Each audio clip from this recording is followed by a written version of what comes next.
In the endgame phase of chess, the focus shifts to precise maneuvering and utilizing your remaining pieces and pawns to achieve victory. Here's a summary of the key principles for the endgame. 1.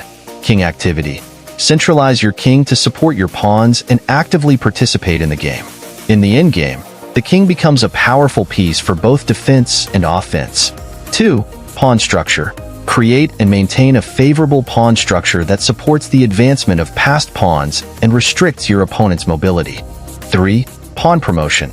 Aim to advance your pawns to the 8th rank to promote them to queens or other pieces. Creating a passed pawn or supporting its promotion is often decisive in the endgame. 4. Piece activity. Activate your remaining pieces, usually rooks, but sometimes bishops and knights, to their maximum potential. Coordination and activity are key as the board empties. 5. King safety. Ensure your king's safety remains a priority, especially as fewer pieces are on the board and tactical threats can become more direct. 6. Opposition. Use the concept of opposition in king and pawn endgames to gain a decisive advantage. This involves positioning your king directly opposite the opponent's king to restrict their movement. 7.